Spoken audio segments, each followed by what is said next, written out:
Hello दोस्तों, welcome back to my YouTube channel Chandauli वाला। तो दोस्तों, आज हम पढ़ने वाले हैं विद्युत के बारे में कि विद्युत होती क्या है। ठीक है दोस्तों, आइए हम विद्युत के बारे में जानते हैं। तब से उससे पहले दोस्तों, आज हम याद कर लें, आज फादर्स डे है। तो फादर्स डे पर देख रहे हैं कि बहुत से आज स्टेटस भी लग रहे हैं और फादर्स को विश भी किया जा रहा है। तो मैं पापा को याद करते हुए मैं कुछ लफ्ज़ आपके सामने बोलना चाहूँगा कि जो हमें खुश रखने के लिए, जो हमें खुश रखने के लिए सारे दुख छुपाते हैं, जो हमें खुश रखने के लिए सारे दुख छुपाते हैं, खुद भूखे रहते हैं पर हमें पहले खिलाते हैं, जो हमें खुश रखने के लिए सारे दर्द छुपाते हैं और अपने भूखे रहते हैं पर हमें पहले खिलाते हैं। मत करना यारों अपमान उस इंसान का, मत करना यारों अपमान उस इंसान का, क्योंकि धरती पर भगवान का साया माँ बाप ही कहलाते हैं। ठीक है दोस्तों, इसी के साथ हम स्टार्ट करते हैं कि आगे देखते हैं कि विद्युत होती क्या है। ठीक है, कभी दोस्तों अपने माता पिता का अनादर मत करना और अच्छे से पढ़ाई करते रहना। अगर मम्मी पापा का आशीर्वाद रहेगा तो सबका आशीर्वाद है, सब चलता रहेगा अच्छे से। यदि उनका आशीर्वाद नहीं है तो ऐसा हो नहीं सकता। कितना भी बच्चा नालायक हो, कितना भी बुरा लड़का हो, उसके माता पिता हमेशा उसको प्रेम करते रहते हैं, हमेशा उसको प्यार करते हैं। बस पहले सामने दिखाते तो ऐसे हैं जैसे जो भी गुस्से में हो, गुस्से में जो कहना हो कर देते हैं, लेकिन ऐसे कुछ नहीं। वो जितना अपने अपने माता पिता अपने बच्चों से जितना प्यार करते हैं उतना किसी से नहीं करते हैं। उनके लिए सब कुछ है वही, और हम लोग को भी चाहिए कि हम लोग भी उतना ही उनको माने और उनकी बातों को फॉलो करें। ठीक है दोस्तों, आगे हम चलते हैं। विद्युत, विद्युत होती क्या है दोस्तों? जैसे कि हम देखते हैं कि अपने घरों में हमेशा इस समय बहुत गर्मी है, गर्मी के दिनों में और विद्युत की बहुत आवश्यकता होती है। आप देखते हैं कि बहुत गर्मी होती है तो हमें फ़ैन की आवश्यकता पड़ती है, फ्रिज की आवश्यकता पड़ती है, एसी की आवश्यकता पड़ती है। जैसे-जैसे आवश्यकता पड़ती है वैसे-वैसे हम उसका यूज करते जाते हैं। मोबाइल चार्ज करना, इस समय लैपटॉप, मोबाइल ये सब चार्ज करना और प्लस में और खाना बनाना और अनेक प्रकार की सारी चीज़ें जितनी भी हैं चीज़ें। पानी के लिए भी सबमर्सिबल लग गया है, अब उसी के द्वारा हमको पानी प्राप्त होता है। ठीक है, तो हर जगह विद्युत का यूज किया जाता है।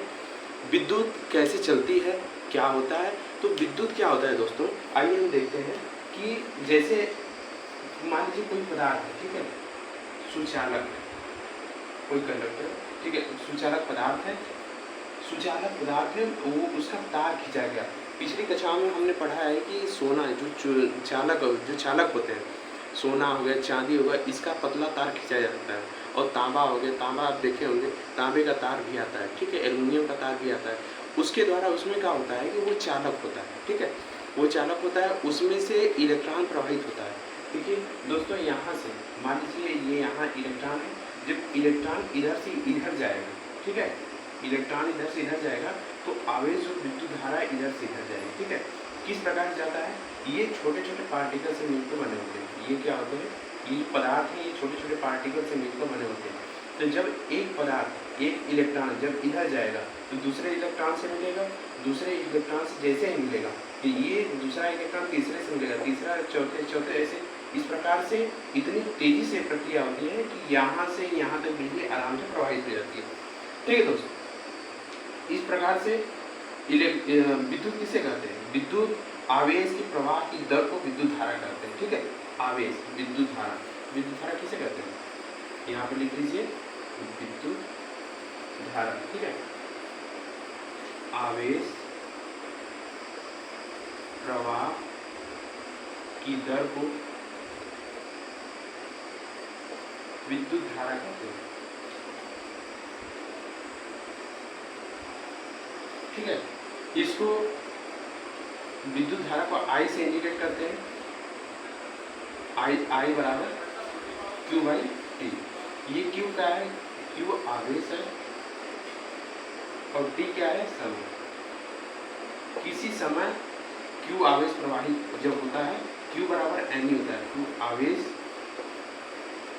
इक्वल टू आवेश आवेश Q equal to N E. ये इलेक्ट्रॉनों की संख्या है, नंबर ऑफ इलेक्ट्रॉन। ये हो गया इलेक्ट्रॉन पर आवेश।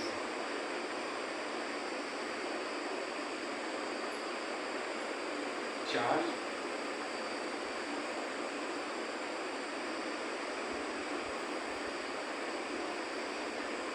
ठीक है, इलेक्ट्रॉन का आवेश 1.6 इंटू 10 टू द पावर -19 होता है ये, ठीक है। और n का मान ये हो गया। अब q का मान n ही है। अगर हम q का मान यहाँ पर रखते हैं, यहाँ देखिए, तो n e अपान क्या होगा, t हो जाएगा इक्वल टू I।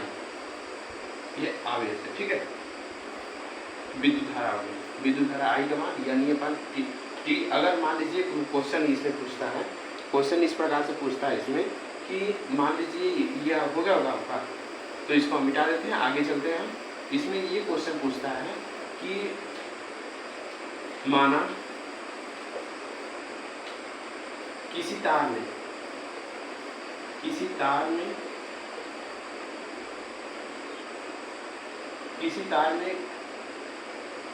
5 गुलाम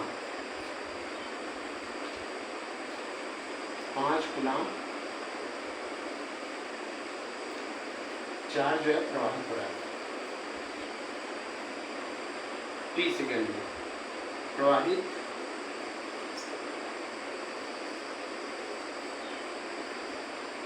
हो रहा है, जो 30 सेकेंड में, ठीक है।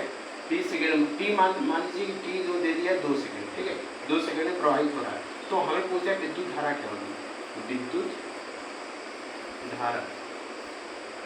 धारा 5/2 यानी Q/T होता है, ठीक है।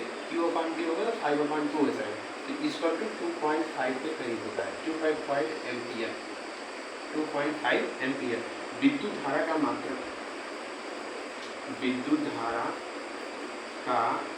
मात्रक, इक्वल टू एम्पियर, ठीक है। विद्युत धारा का मात्रक क्या होता है दोस्तों, एम्पियर होता है। ये आपका हो गया, ये स्क्रीनशॉट ले लीजिए, अपने नोट्स पर लिख लीजिए, ठीक है।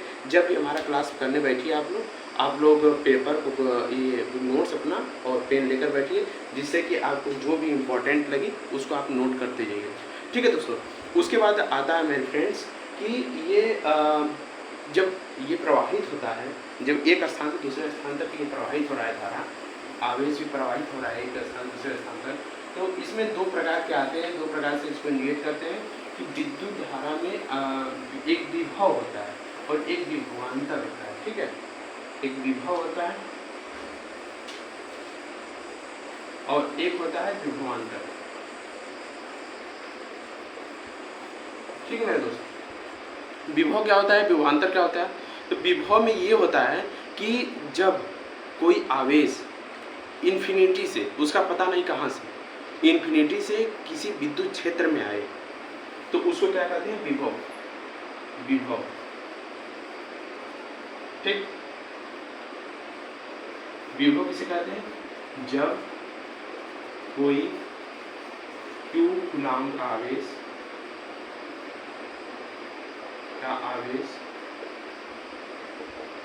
अनंत से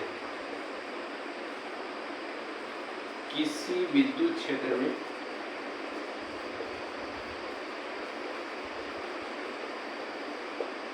किसी बिंदु तक आए, उसे क्या कहते हैं, विभव कहते हैं, ठीक है।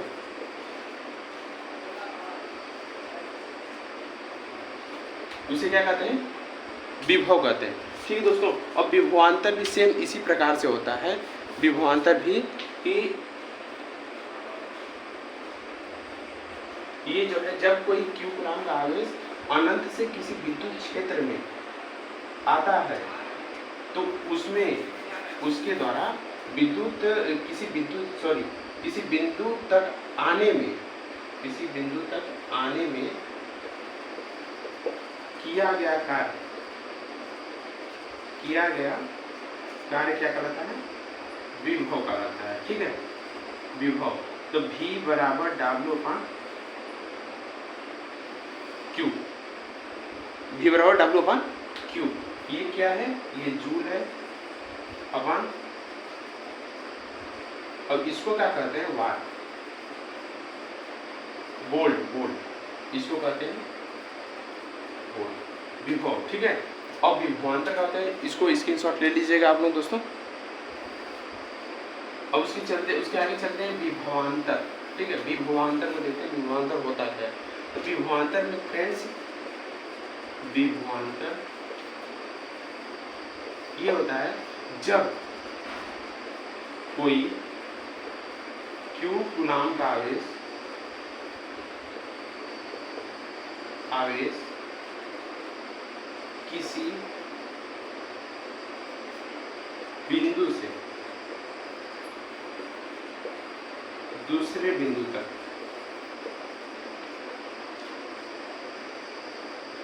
लाने में किया गया कार्य क्या कहलाता है? विभवांतर का।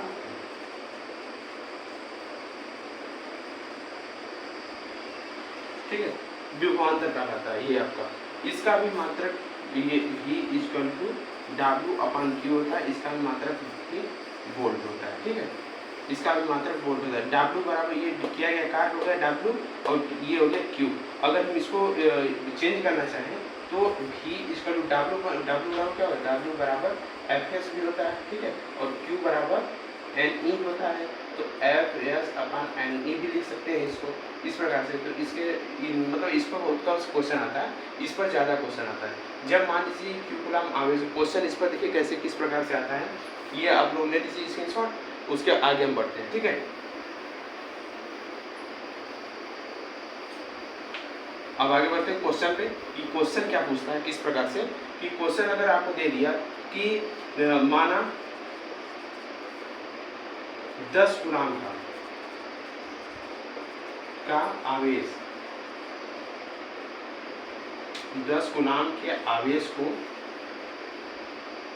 अनंत से विद्युत क्षेत्र में लाने में किया गया कार्य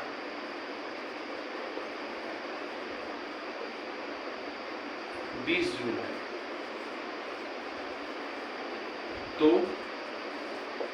विभव प्राप्त करें। तो हम क्या करते हैं कि V equal to W upon Q होता ही है, तो W का मान क्या दिया है? 20 जूल दिया है। ठीक है, और नॉर्मली ये सब सवाल नहीं है, मतलब नॉर्मली हम बता रहे हैं आपको। ये सब मान लीजिए कि ये पूछता भी है, एक नंबर पूछ देता है कभी। अब वो फार्मूला नहीं याद रहेगा तो नहीं आ पाएगा, तब इसलिए बता रहा हूँ। ये तो तुच्छा सवाल है, कुछ नहीं है, तो बस फार्मूला रखना है 20/10। ठीक है, 20/10 इक्वल टू 2। ये क्या होगा? वोल्ट हो गया। ये सब तुच्छा सवाल है, कुछ है नहीं, बस नॉर्मली इस पर हम बता दे रहे हैं। इस प्रकार से आपको एक नंबर में, वो एक दो नंबर में पूछ लेता है। ठीक है, अगर आपको ये दे देगा इसका विभव क्या होता है, विभवांतर क्या होता है, लिखिए तो एग्जाम्पल के साथ। एग्जाम्पल में आप ये भी लिख सकते हैं। ठीक है दोस्तों, उसके बाद आपका आता है विभव और विभवांतर में आप अंतर समझ गए आप लोग। विभव क्या आता है, विभवांतर क्या होता है, इस प्रकार से आप लोग समझ गए। उसके बाद आपको पढ़ना है दोस्तों इसके कुछ चिन्ह परिपाटी। चिन्ह क्या होते हैं? चिन्ह आरेख किस प्रकार से विद्युत में, जैसे हमारा घर में ये होता है ना कि पंखा किस प्रकार से जुड़ा रहता है, स्विच किस प्रकार से जुड़ा रहता है, और बल्ब किस प्रकार से जुड़ा रहता है, तो और उसमें जो प्रतिरोध रेजिस्टेंस होता है वो किस प्रकार से, वोल्ट को कहाँ जोड़ते हैं, विभव जो विभव नापता है, और जो एम्पियर होता है, एम्पियर पैमाना होता है, उसको नापने के लिए कहाँ जोड़ते हैं। इस प्रकार से उसका एक वो डायग्राम बनाएंगे। ठीक है, देखिए आरेख विद्युत इंस्ट्रूमेंट का आरेख।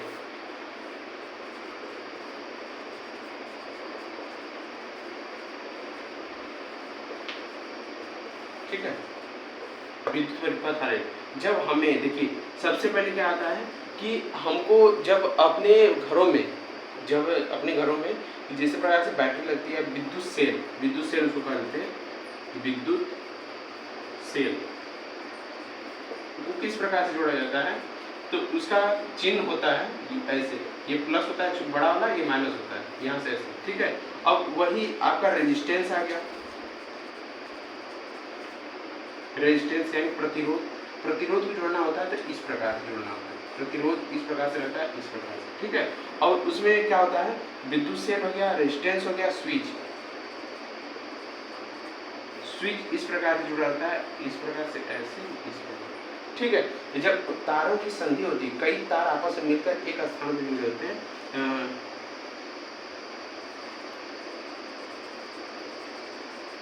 कॉम्बिनेशन वायर वो होता है ये इस प्रकार से होता है, ऐसे, ठीक है, यहाँ ऐसे जुड़े होते हैं, ठीक फ्रेंड्स। और ये जो है ना, ये विद्युत जिस प्रकार से, जैसे कि हम तारों को इस प्रकार से जोड़ते हैं कि एक दूसरे से क्रॉस करते हुए निकलते हैं, ये दूसरे से क्रॉस करते हुए निकलना है, ठीक है। और जब तारों को एक ऐसे जोड़ते हैं संधि पर, तारों की एक संधि जो होती है, ठीक है, तारों की जो तार होते हैं घर में, वो जब एक संधि बनाते हैं, तार संधि, ठीक है, उसको हम बोलते हैं, इस प्रकार से हम इंडिकेट करते हैं, इस प्रकार से इसको इंडिकेट करते हैं, ठीक है दोस्त। इस प्रकार से हम ये सब इंडिकेट करते हैं। आगे हम पढ़ेंगे जो, और आगे जिस प्रकार से हम पढ़ेंगे कि कैसे कैसे ये जानने का ये मतलब है कि आप जो भी पढ़ेंगे आगे, तो वो उसको आपको पता रहना चाहिए कौन सा इंस्ट्रूमेंट किस प्रकार से जुड़ता है, कहाँ जुड़ता है, ठीक है। ये इसकी चिन्ह है, इसका चिन्ह है, कहीं भी आपको किताब में इसी प्रकार से मिलेगा, तो कम लिखा रहता है ऐसे, लेकिन पता लगाना होता है, ठीक है, कि हमको पता रहेगा ये स्विच है, ये स्विच को इस प्रकार से इंडिकेट करते हैं, ठीक है, तो बीच में स्विच लग गया, और कुंजी यही स्विच है, और जिस प्रकार से प्लग हो गया, प्लग को इस प्रकार से जोड़ते हैं, ठीक, ये सब आपका एक नॉर्मली बेस चीज़ हो गया, ठीक है। ये आप वो स्क्रीनशॉट ले लीजिएगा, और स्क्रीनशॉट लेकर उस पर आप नोट्स पर बना लीजिए, लिख लीजिएगा, ठीक है। नोट्स पर लिखने के बाद अब उसके बाद आगे चलते हैं। तो दोस्तों आता है आपका, देखिए स्टूडेंट्स, इसमें जो बता रहे हैं हम, आपकी किताबों में इतना बड़ा करके दिया है कि आप एक बार सोचेंगे भी पढ़ने के लिए उसको, तो उसको बहुत पढ़ने में प्रॉब्लम होगी आपको, कुछ समझ में आएगा, कुछ समझ में नहीं आएगा, इस प्रकार से होगा, ठीक है। तो उससे पहले हम क्या करते हैं कि एक ऐसा प्लानिंग करते हैं कि क्यों न छोटा बना के, छोटा हमको कम पढ़ने को और कम चीज़ों में ज़्यादा ज्ञान प्राप्त करें, ठीक है। तो हम क्या करते हैं कि हम इसीलिए आपको बहुत शॉर्ट में पढ़ा रहे हैं, ठीक है, कि आपको जो पेपर के टाइम जो है कि आपको आसानी रहे पढ़ने में, जितने भी आप रिवीजन करेंगे, जितने भी नोट्स का रिवीजन जितने बार भी करेंगे, आपको सबसे आसानी रहे, कोई प्रॉब्लम ना होगी आपको, ठीक है। तो हम आगे बढ़ते हैं। हम जानते हैं कि ओम्स लॉ क्या होता है। ओम्स लॉ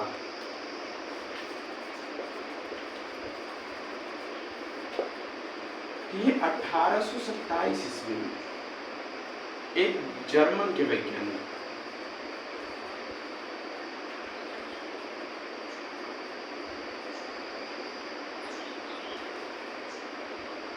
साइंटिस्ट, ये जो है जर्मन के वैज्ञानिक जॉर्ज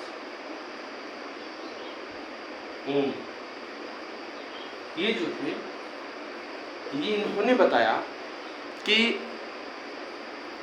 जॉर्ज साइमन ओम नॉर्मली होता है ऐसे, जॉर्ज साइमन ओम, ठीक है, इससे इनसे कोई मतलब नहीं है, बस इतना जान लीजिए ओम साहब थे कि उन्होंने ही ये बताया कि किस प्रकार से हम ओम को समझते हैं, ठीक है। और वो अपने नाम पर ही ये उनका उसको जो नियम दिए उनके नाम पर ही ओम पड़ गया, ठीक है। तो ओम्स लॉ में ये ओम साहब ने बताया कि जब किसी परिपथ में विद्युत धारा आई प्रवाहित करते हैं तो उसमें वो विभवांतर भी उत्पन्न होता है, ठीक है, विभवांतर भी उत्पन्न होता है। इस प्रकार से उसमें रेसिस्टेंस भी उत्पन्न होता है। जिस प्रकार से जैसे कि तार मोटा है तो उसमें रेजिस्टेंस पैदा होगा, अगर तार मुड़ा हुआ है उसमें भी रेजिस्टेंस पैदा होगा। रेजिस्टेंस का मतलब ये है कि जब हम देखिए तार को हम प्रवाहित कर, तार में विद्युत धारा प्रवाहित कर रहे हैं, अगर तार ज़्यादा मोटा है तो उसमें बीच में अगर तार कहीं मुड़ा भी है, ऐसे इस प्रकार से मुड़ गया है तो इसमें रेजिस्टेंस भी पैदा होगा। ठीक है, तो उन्होंने ये बताया कि जब किसी तार में विद्युत धारा प्रवाहित करते हैं तो भी उसमें विद्युत विभवांतर भी उत्पन्न होता है। तो विद्युत विभवांतर तथा विद्युत धारा के अनुपात को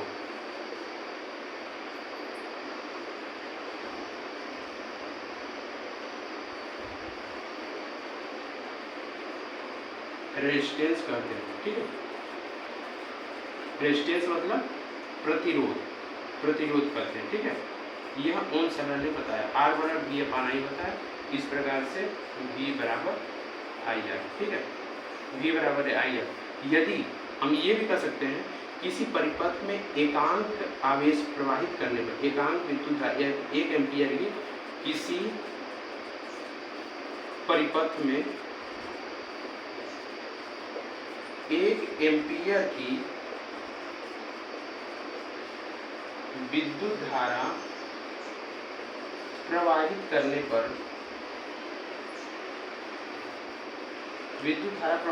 पर, उसमें 1 वोल्ट का विभवांतर उत्पन्न होता है। इस प्रकार V एंड I का अनुपात, V एंड I का रेशियो, V एंड I का रेशियो क्या कहलाता है? रेजिस्टेंस कहलाता है। ठीक है, इस प्रकार V और I का रेशियो क्या कहलाता है? रेसिस्टेंस कहलाता है। ठीक है दोस्तों, तो इतना आपको समझ में आ गया कि रेजिस्टेंस क्या होता है। इस पर क्वेश्चंस कैसे आते हैं, इस पर क्वेश्चंस को इस पर देख लेते हैं। ये आप लोग स्क्रीनशॉट ले लीजिएगा, अपने कॉपी में लिख लीजिए, और स्क्रीनशॉट लेने के बाद हम चलते हैं आगे कि इस पर किस प्रकार से क्वेश्चन आते हैं। ठीक है, क्वेश्चन को देख लेते हैं एक बार।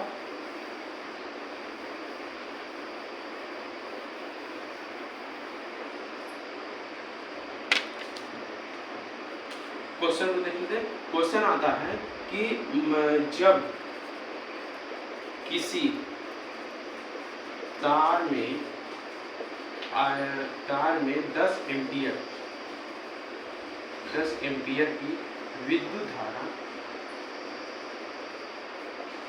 प्रवाहित करने पर उसमें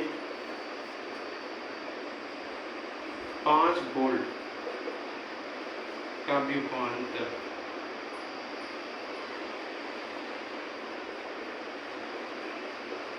उत्पन्न होता है, विभवांतर उत्पन्न होता है, विभव उत्पन्न होता है, विभव उत्पन्न होता है। तो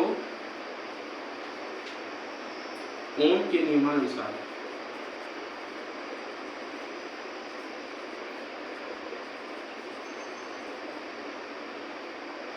R का मान बताएं। ये आपका इस प्रकार से क्वेश्चन आता है। ठीक है, इस प्रकार से क्वेश्चन आएगा तो हम किस प्रकार से इसको प्रूव करेंगे। तो देखिए R इसका तो V अपान I आप लोगों ने पढ़ा है, V बराबर क्या होता है? V बराबर I आप लोगों ने पढ़ा, और R I। ठीक है, तो इसमें क्या कहते हैं कि V का मान कितना दिया है? 5 एम्पीयर, 5 वोल्ट। ठीक है, और I का मान कितना दिया है? 10, तो 1/2। ठीक है, इसका तो 0.5 ओम। ओम को इस प्रकार से इंडिकेट करते हैं। ठीक है, ओम का चिन्ह है इस प्रकार से, और इसको R से इंडिकेट करते हैं, प्रदर्शित करते हैं। ठीक है, ये आपका हो गया। तो हम आगे चलते हैं। ओम का नियम आपका आप लोगों ने समझ लिया, और इस पर आप लोगों ने ये भी देख लिया, क्वेश्चंस भी देख लिया, और इसके आगे चलते हैं, हम देखते हैं प्रतिरोधकता क्या होती है। ठीक है, प्रतिरोधकता, रेसिस्टिविटी, ठीक है, उसको हम देखते हैं कि प्रतिरोधकता क्या होती है। कि जब हम किसी तार में रेसिस्टिविटी, ठीक है, प्रतिरोधकता, किसी तार में, किसी L लंबाई की तार में जब विद्युत धारा प्रवाहित करते हैं, ये जो आपका होता है कि जब L लंबाई, मान लीजिए कोई L लंबाई का तार है, उसमें हम विद्युत धारा प्रवाहित कर रहे हैं। ठीक है, ये L लंबाई का, मान लीजिए कोई L लंबाई का तार है, यहाँ से यहाँ तक, ठीक, L लंबाई का तार है, उसमें जब हम विद्युत धारा प्रवाहित करते हैं, ठीक है, विद्युत धारा का होगा, विद्युत धारा I, ठीक, इसमें प्रवाहित हो रहा है, और L लंबाई का है विद्युत धारा, और उसके काट का क्षेत्रफल, जो इसका ये तार है जो इस प्रकार जा रहा है, इसका क्षेत्रफल कितना है, A है। ठीक है, L लंबाई का तार है और I एम्पियर धारा प्रवाहित हो रही है।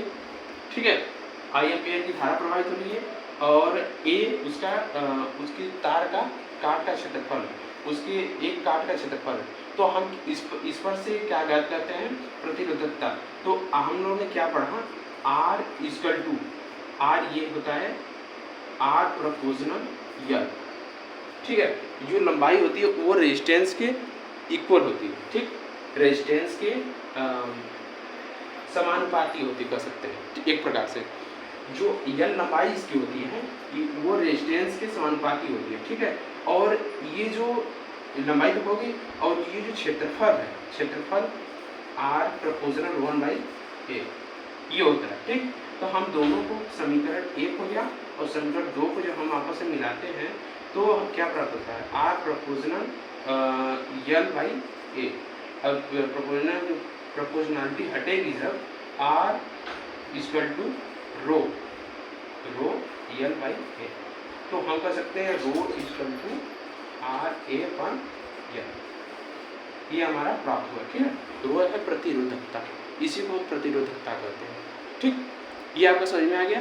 अब इसके बाद हम पढ़ेंगे कि ये जो रेजिस्टेंस होता है, रेजिस्टेंस किस प्रकार से जुड़ता है, रेजिस्टेंस किस प्रकार से जुड़ता है, कि एक समान पैरेलल में जुड़ता है, एक इस प्रकार सीरीज में जुड़ता है, दो प्रकार से जुड़ते हैं।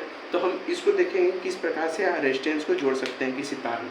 यहाँ प्रतिरोधकता भी आपको पता चल गया। इस पर भी क्वेश्चन आते हैं कि मान लीजिए इस पर भी एक क्वेश्चन कर लेते हैं। ठीक है, एक क्वेश्चन कर लेते हैं।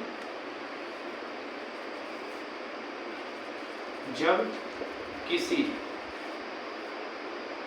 5 सेंटीमीटर लंबाई की तार में I मतलब 5 एम्पियर की विद्युत धारा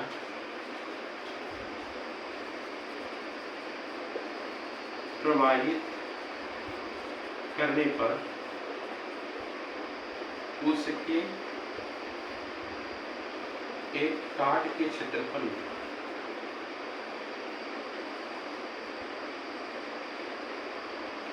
उसका एक काट का क्षेत्रफल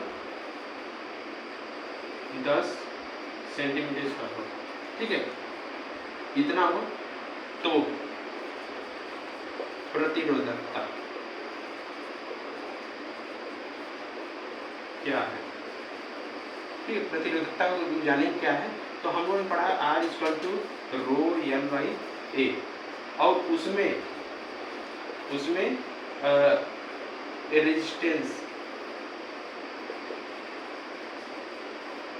मान लीजिए 10 ओम का उत्पन्न हो रहा है। ठीक है, तो हम प्रतिरोधकता के रो इक्वल टू L कितना है, 5 सेंटीमीटर का है, R कितना है, 10 हो गया। ठीक है, L/A। ठीक, और यहाँ पे जो I है, I एम्पियर जो है, ये इस पर डिपेंड उतना नहीं करता, बस उतना ही L/1 पर ही डिपेंड करता है, ठीक है। L पर डिपेंड करता है, A पर डिपेंड करता है, ठीक है। तो A का मान कितना आ गया था हमारा, ये जो क्षेत्रफल है 10 सेंटीमीटर, ठीक है। और R जो है हम इसको रो, L हो गया इतना, ये हो गया, अब यहाँ पर रो हो गया, यहाँ पर हम लिख लेते हैं R कितना है, रेजिस्टेंस 10 ओम है, ठीक है। और ये साइड में गुणा होगा तो 100 हो जाएगा, 100/5 इक्वल टू रो 5 से 5 हो गया 20, और यहाँ प्रतिरोधकता ये मीटर पर मीटर स्क्वायर, इसको हम लिख सकते हैं, इसका डायमेंशन होगा 1/मीटर हो जाएगा, ठीक है। और रेजिस्टेंस का भी हो जाएगा रो का, ठीक है। रेजिस्टेंस का लिख देंगे यहाँ पर, तो हम लिख देंगे इतना, देखिए यहाँ पर मीटर हो गया, यहाँ पर मीटर स्क्वायर हो गया, अपान ओम, मीटर से मीटर कट गया, तो बचा हमारा 1/मीटर ओम, इतना मीटर ओम प्राप्त हुआ हमको, ठीक है। इसको लिख सकते हैं मीटर इनवर्स और आर इनवर्स, ये ओम इनवर्स, ठीक है। इसको इससे लिख सकते हैं, ठीक फ्रेंड्स। अब इसके बाद हम प्राप्त करते हैं कि रेजिस्टेंस को किस प्रकार से जोड़ते हैं। ये तो आपका क्वेश्चंस भी हो गया इस पर। अब रेजिस्टेंस के बारे में हम पढ़ेंगे, रेजिस्टेंस को किस प्रकार से जोड़ते हैं, क्या करते हैं। तो देखिए, इसको रेजिस्टेंस को 2 प्रकार से जोड़ते हैं। रेजिस्टेंस जो होता है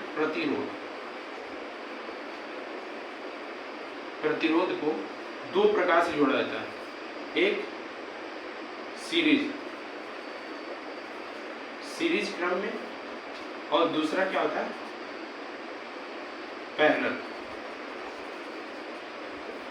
में, ठीक है। अब सीरीज में सबसे पहले हम सीरीज में पढ़ेंगे, सीरीज में किस प्रकार जुड़ा होता है, ठीक है। जब हम एक परिपथ लेते हैं, ठीक, यहाँ पर एक रेजिस्टेंस जोड़ लेते हैं, ठीक, फिर यहाँ से आते हुए फिर यहाँ पे एक रेजिस्टेंस जोड़ लेते हैं, अच्छा, फिर यहाँ पर आते हुए यहाँ पे एक रेजिस्टेंस जोड़ लेते हैं, यहाँ पर आकर यहाँ पर, और यहाँ पर एक अमीटर जोड़ देते हैं, ठीक, और यहाँ पे एक बैटरी जोड़ देते हैं, यहाँ पर एक बैटरी, ठीक है, एक बैटरी यहाँ पर जोड़ देते हैं, ये प्लस हो गया, ये माइनस हो गया, ठीक है। अब जोड़ने के बाद ये मान लीजिए ये R1, ये R2, ये R3, ये देखिए क्या है कि एक ही तार से जुड़ा हुआ है, एक ही तार से, इसमें 2 तार नहीं हुए हैं, एक से डिवाइड नहीं हुआ है, एक ही तार से सब जुड़े हुए हैं। तो हम क्या करते हैं इसको, कि हम इसको कहते हैं सीरीज क्रम में जुड़ा हुआ है, ठीक है। सीरीज में जुड़ने का मतलब कि R = R1 + R2 + R3, ये इस प्रकार से जुड़ता है। अगर R का मान ये तो 5 ओम दे दे ये वाला, 10 ओम दे दे ये वाला, ये 5 ओम दे दे, तो हम किस प्रकार से पूछेगा अगर कि किस प्रकार, हमको ये निकाल कर बताइए कि ये अगर तीनों को ज्वाइन कर दिया जाए तो कितना ओम का हमको बनाना होगा, कितना ओम का हमको रेजिस्टेंस देना होगा। तो R = 5 + 10 + 5 माने 20 ओम का सारा प्रतिरोध इस पर लग रहा है, ठीक है। तो अगर हमको प्रतिरोध निकल गया, तो हम अगर दे दिया है ये धारा इसमें कितनी एम्पियर की प्रवाहित हो रही है, तो अगर हम 5 एम्पियर की दे दिया कि 5 एम्पियर की धारा प्रवाहित हो रही है, तो हमें विभवांतर ज्ञात है, V = IR, ठीक है। विभवांतर ज्ञात करने के लिए बोल दिया, तो V = 5 × 20, ये क्या है, R रेजिस्टेंस 20 है और 20 ओम है, ये 5 है, ठीक है। तो 20 × 5 = 100, V = 100 वोल्ट का यहाँ पर विभवांतर उत्पन्न होगा, ठीक है। इस प्रकार से सीरीज में जोड़ते हैं, सीरीज क्रम, ठीक है। अब इसके बाद पैरेलल क्रम में देखते हैं, समांतर क्रम में। समांतर क्रम में किसी तार के समांतर जब होता है,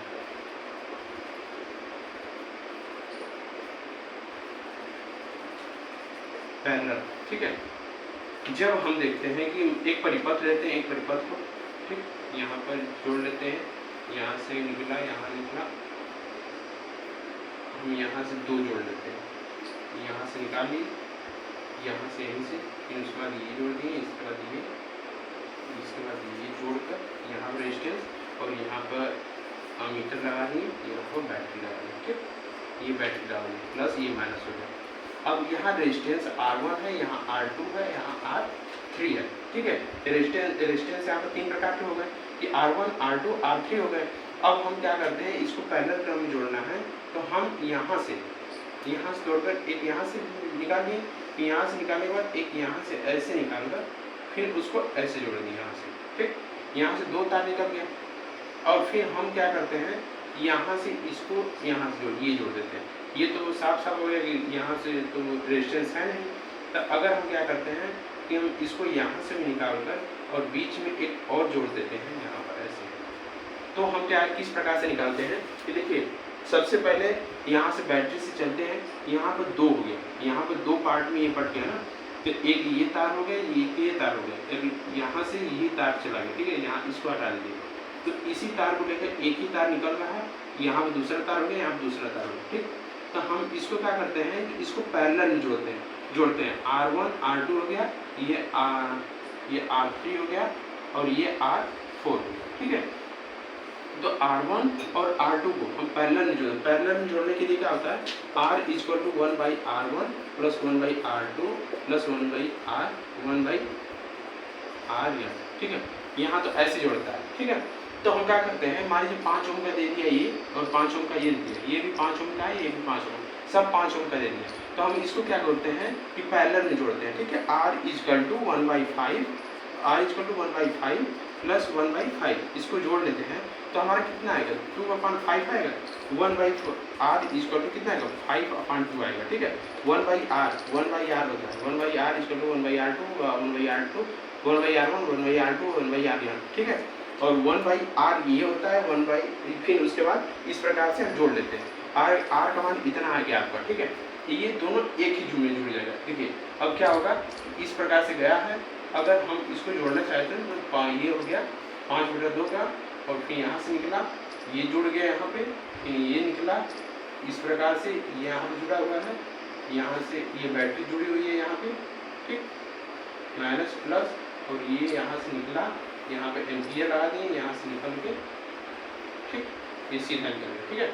यहाँ पर रेजिस्टेंस लगा हुआ है, ये R4 है, ये R3 है, ये R12 है, ये R12 हो गया। तो ये R12 की कितना मान आया, 2/5 आया, 2/5/2 है, ठीक है। इसका मान 5/2 आया। तो हम अब क्या देखते हैं कि एक रेजिस्टेंस और बच गया, ठीक है। ये दोनों तो आपस में जुड़ गए, ये दोनों आपस में जुड़ गए, और ये दो अब ये वाला बचा, ठीक है। यहाँ से निकला एक ये वाला, यहाँ से फिर ये वाला यहाँ जुड़ गया, ठीक। अब देखिए यहाँ से भी 2 तार निकलते हैं, अब ये 2 तार, अब ये सीधा जाता है, एक ये हो गया, ये हो गया, ये हो गया, ठीक है। ये तो एक ही तार से जुड़े हुए हैं, तो हम तीनों क्या करते हैं, इसको सीरीज में जोड़ देते हैं पहले, ठीक है। इसको सीरीज में जोड़ देते हैं, सीरीज में जोड़े क्या हो गया, 5/2 है, 5 है, ये 5 है, ठीक है, ये भी 5 है, तो 5 ओम का ये भी है। तो इसको सीरीज में जब जोड़ेंगे तो 5/2 प्लस 5 आएगा, तो 5 10 हो गया, 10 प्लस 5/2 कितना आएगा, 10 20 25/2 इसको टू 12.5 इतना आएगा आपका, 12 इंटू 5 इतना आ गया इसका। अब इसको क्या करेंगे, तो 12/5 आ गया, इसको मिटाते हैं, इधर समझाते हैं आपको, ठीक है। यहाँ तक तो आपको समझ में आ गया होगा, तो यहाँ आप लोग स्क्रीनशॉट ले लीजिएगा या लिख लीजिएगा, ठीक है दोस्तों। और चैनल पर है तो चैनल को सब्सक्राइब करिए और बेल आइकन क्लिक कर दीजिएगा, क्योंकि आपको टाइम पर वीडियो ये डेली मिलती है, ठीक है। अब देखिए यहाँ से जुड़ने के बाद ये कितना होगा, 12/5 25/2। तो हम ये क्या फिर से एक बनाते हैं परिपथ कि ये हो गया आपका एक परिपथ, ये प्लस हो गया, ये माइनस हो गया, यहाँ से निकला ये वाला रेजिस्टेंस, और यहाँ से निकलने के पश्चात एक यहाँ से निकला हुआ है, ठीक है, यहाँ पे ये जुड़ा हुआ है, अब यहाँ से ये निकला और एक ऐसे, ठीक है, ये इस प्रकार से बनेगा। तो ये 5 हो गया, ये 25/2 ओम, ठीक है, ये ओम, ठीक। और एक यहाँ से निकलेगा, यहाँ पे एम्पियर जुड़े हुए हैं, यहाँ से, ठीक। अब ये क्या हो गया, ये 2 निकला हुआ है, ये पैरेलल में हो गया। क्या किस प्रकार से हो गया, पैरेलल में हम लोगों ने पढ़ा है 1/R equal to 1/R1 plus 1/R2 plus 1/Rn, इस प्रकार से पढ़ा है हम लोगों ने। तो तो इस प्रकार से हम जोड़ देंगे इसको, ठीक है।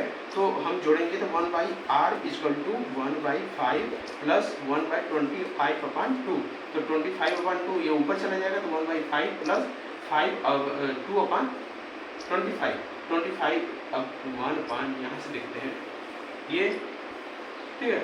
अब 1/5 प्लस 2/25 ये इसका लसन लेंगे, एलसीएम लेंगे, तो 25 आएगा, तो यहाँ 5 प्लस 25 से 25 कटेगा, यहाँ पर 2 आएगा, तो हमारा क्या आएगा 7/25, तो 1/r का मान 1/r का मान जो 7 बटा के 7/25 आएगा, तो r इक्वल टू 25/7 आ जाएगा, ये आपका, ठीक। इतना आपका ये आएगा। ये समझ में आ गया आपको पैरेलल में और सीरीज में किस प्रकार से जोड़ते हैं इसको, ये आपको समझ में आ गया होगा। तो अब कोई प्रॉब्लम नहीं होगी, इस पर जितना भी क्वेश्चन आएगा आप एकदम आराम से करते हुए निकल जाएंगे, ठीक है। ये पैरेलल और इसमें हो गया। अब उसके बाद इसको समझने के पश्चात, ठीक है, उसके बाद हम पढ़ते हैं रेजिस्टेंस में। अब आता है इसमें कि ओम का ये दोनों नियम हो गया, और उसके बाद पैरेलल में हो गया, सीरीज में हो गया, इसका क्वेश्चंस भी हो गया। अब दोस्तों अब इसके बाद टॉपिक आता है कि ये जो यूज हो रहा है, ठीक है, ये जो यूज हो रहा है तार, उसमें जब विद्युत धारा प्रवाहित करते हैं, बहुत ज़्यादा देर तक भी प्रवाहित करते हैं, तो उसमें से क्या होता है कि हीटिंग उत्पन्न हो जाती है, हीट होने लगता है, गर्म होने लगता है। तो गर्म होने का ये मतलब है कि जब हम पंखे को या मोबाइल को ज़्यादा देर तक यूज कर लेते हैं तो क्या होता है, हीट हो जाता है। बहुत ज़्यादा हीट होने के कारण उसमें से ऊष्मा उत्पन्न होने लगती है। उसको किससे इंडिकेट करते हैं, यद से इंडिकेट करते हैं। तो उसी में पावर होती है, उसी में शक्ति होती है, उसी को पी से इंडिकेट भी करते हैं, ठीक है। तो हम ये कह सकते हैं जब किसी परिपथ में किसी समय, किसी एकांक समय में एक मान लीजिए कि V एम्पियर की V वोल्टेज उत्पन्न हो और Q आवेश प्रवाहित करें। जब हम किसी परिपथ में, इसको मिटाते हैं, हम इसको मिटाकर हम आगे बढ़ते हैं, ठीक है। किसी परिपथ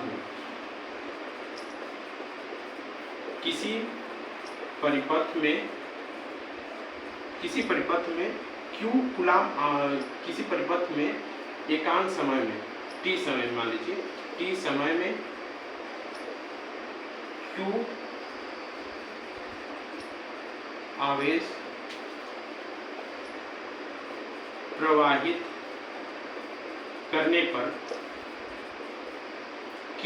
प्रवाहित करने पर उसमें,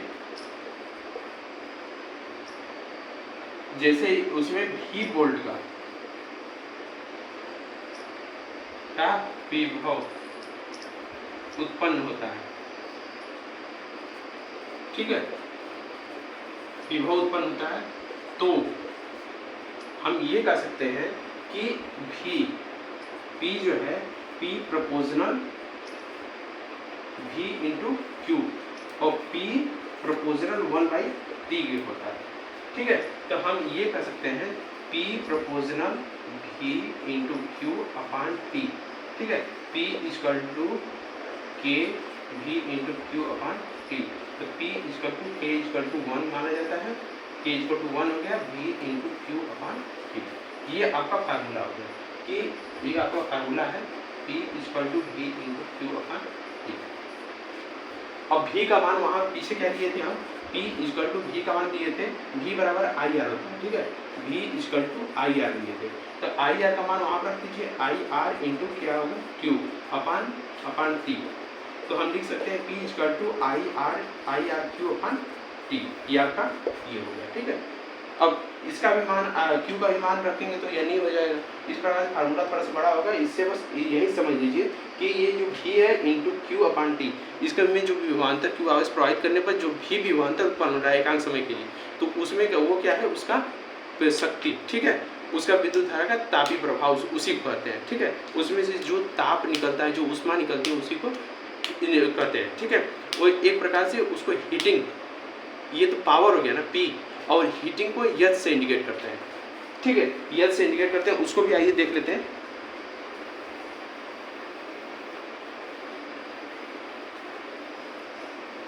हीटिंग में कि हीटिंग जब किसी परिपथ में I एम्पियर विद्युत धारा t सेकेंड के लिए प्रवाहित होती है t सेकेंड के लिए प्रवाहित होती है, तो उसमें v वोल्ट का विभवांतर विभव, ठीक है, उत्पन्न हो जाता, विभवांतर विभवांतर उत्पन्न हो जाता है, ठीक है, उत्पन्न हो जाता है। तो हीटिंग को यच से इंडिकेट करते हैं, h equal to v, h equal to h proportional v, h proportional I, h proportional t, ठीक है। तो इसको हम लिख सकते हैं h equal to k v i t, तो के इक्वल टू 1 लेते हैं तो h equal to v i t, h equal to v i t, h equal to v i t, ठीक है। वी का मान आई आर लिए थे, तो h equal to i are लिख दिए, यहाँ पे आई लिख दिए, यहाँ पर टी लिख दिए, तो h equal to i square r t हो गया, ठीक है, ये हो गया। अगर यहाँ पर आई है, यहाँ पर आई है मान इसका, तो हम लिख सकते हैं एक फार्मूला ये भी बन जाता है, एक फार्मूला ये भी बन जाता है, और एक फार्मूला ये भी बनेगा कि v इक्वल टू हो जाएगा आपका v upon R into T, तो h equal to V square T upon R, ठीक है, ये तीसरा फार्मूला है। इस प्रकार से आपको समझ में आ गया फ्रेंड्स, मेरे प्यारे बच्चे, समझ में आ गया इतना? तो इस प्रकार से हीटिंग होती है उसमें, ठीक है।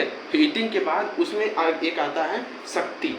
जब हम किसी, देखिए, जब तक हम, जैसे कि हम विद्युत धारा प्रवाहित कर रहे हैं उसमें, जब तक उसमें से उसमें प्रेशर नहीं लगेगा, शक्ति नहीं लगेगी, तब तक एक विद्युत धारा एक स्थान से दूसरे स्थान तक प्रवाहित नहीं हो सकती है।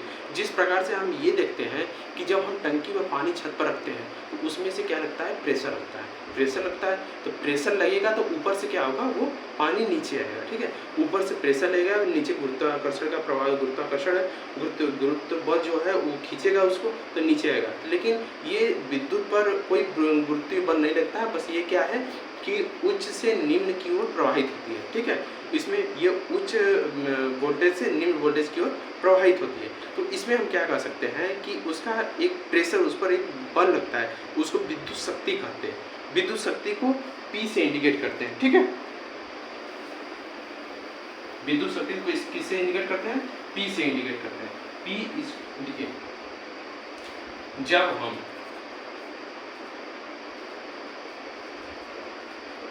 इलेक्ट्रिक पावर इसको बोलते हैं, ठीक है, जब हम किसी तार से या परिपथ में विद्युत धारा प्रवाहित करते हैं,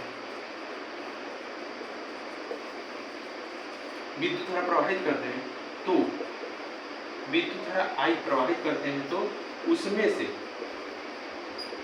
V वोल्ट का विभवांतर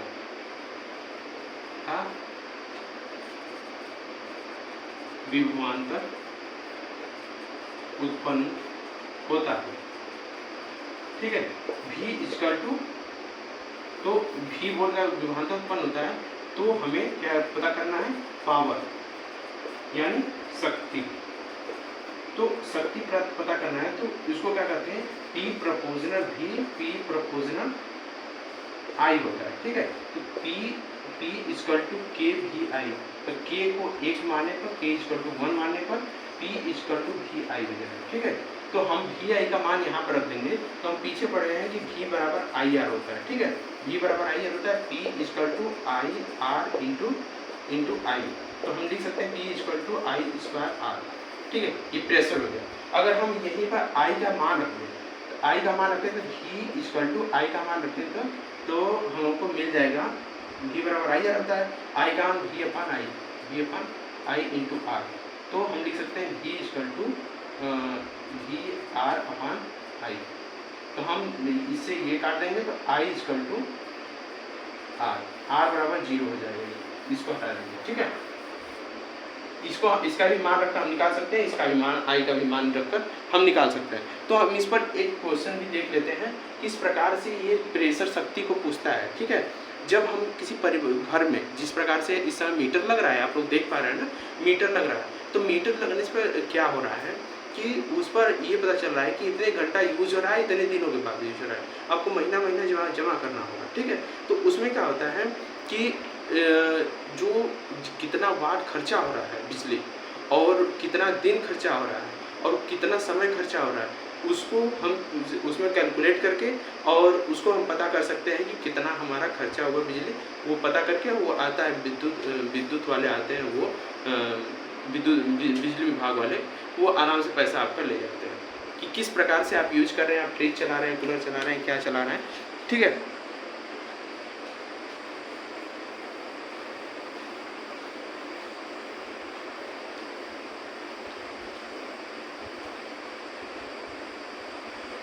मान लीजिए दोस्त कि हम अपने घर में, ठीक है, हम अपने घर में मान लीजिए कि कोई भी हम मान लीजिए बिजली यूज कर रहे हैं। ठीक है, बिजली यूज कर रहे हैं तो उसमें हम देखते हैं कि हमको कितना वोल्ट यूज हो रहा है, उसमें इतना दिखाएगा, इतना वोल्ट आपका बिजली यूज है, एम्पियर नहीं दिखाएगा, इसमें वोल्ट में दिखाएगा। मान लीजिए कि 100 वोल्ट हम यूज कर रहे हैं। ठीक है, 100 वाट को देखते हैं, 100 वाट में वाट को इसमें इंडिकेट करते हैं इंटू T/100। ठीक है, इतना किलोवाट। ठीक है, अगर किलोवाट में दिया है, किलोवाट घंटा में दिया है, तो आप क्या करेंगे कि इसको 1000 से डिवाइड कर देंगे। ठीक है, इसको 1000 से डिवाइड करने के बाद ही इसको किलोवाट में चेंज करके उसके बाद T से डिवाइड करेंगे, तो हमारा ये जो P है, प्रेशर शक्ति, कितना पावर लगता है, ठीक है, वो आपका निकल आएगा। मान लीजिए कि हम 100 वाट डेली यूज कर रहे हैं और हम 30 दिनों के लिए यूज कर रहे हैं, तो रोजाना हम यूज कर रहे हैं, रोजाना 3 घंटे यूज कर रहे हैं 30 दिनों के लिए, तो हम 3 घंटे 30 दिनों के लिए 3 इंटू 30 दिनों के लिए। ठीक है, और ये अपन 100 ये 1000 कर देते हैं, 1000 से ये कट गया और 9, ये आपका ये जो आएगा ये वाट में आ गया। ठीक है, ये जो P है, इतने वाट बिजली खर्चा हो रही है। ठीक, ये तो किलोवाट घंटा में है ना, किलोवाट घंटा में है, और प्रेशर निकालना P बराबर VI होता है, V वोल्ट एम्पियर भी होता है, वोल्ट एम्पियर क्या कहते हैं, वाट कहते हैं। ठीक है, कि इतने किलोवाट घंटा हमारी बिजली खर्चा हुई, इतने वाट घंटा। ठीक है, अगर हम 1000 से भाग दे रहे हैं, उसको नहीं दे, तो किलोवाट घंटा में हमारा ये आंसर आएगा। और देखिए, अगर मान लीजिए इस पर एक और क्वेश्चन बनता है कि हमारा मान लीजिए कि 100 वाट बिजली यूज कर रहे हैं रोजाना 4 घंटे के लिए, और रोजाना 4 घंटे के लिए यूज कर रहे हैं और 30 दिनों तक यूज कर रहे हैं, और उसमें हर एक यूनिट बिजली के लिए उनमें हमारा 3 रुपये प्रति यूनिट की दर से ले रहा है। ठीक है, तो उसमें 1000 से भाग देंगे, तो 1000 से भाग देने के बाद 9 इंटू 4 कितना होगा, 36, इतने रुपए हमारा क्या होगा, लेगा 100 वाट के लिए इतने रुपए मिलेगा। ठीक है, इतना रुपया भी प्राप्त हो गया, रुपए में देगा भी क्वेश्चन कि तो आपका रुपया भी प्राप्त हो गया, इतने रुपए के हिसाब से हमको बिजली दे रहा है, और उसमें प्रेशर भी उसका पावर भी प्राप्त हो गया। तो दोस्तों, इसमें आपका एक पूरे सेशन में विद्युत के बारे में एक बेसिक जानकारी थी। तो अगर आपको इस बेसिक जानकारी में कोई भी प्रॉब्लम हुई हो तो हमें कमेंट बॉक्स में ज़रूर बताइए, और ये भी बताइए कि उसमें आपको क्या नहीं समझ में आ रहा है, उसके बाद मैं आप लोगों को बताऊंगा। और दोस्तों, आप अगर इस चैनल पर नए हों तो इसको सब्सक्राइब करें और इसको ज़्यादा से ज़्यादा अपने फ्रेंड्स के साथ शेयर करें। और दोस्तों, हम इसमें आप इसका नोट्स बना लीजिएगा, नोट्स बनाकर आप लोग आराम से रिवाइज करिएगा। अब अगले से अपने चैप्टर में मिलते हैं, तब तक के लिए धन्यवाद।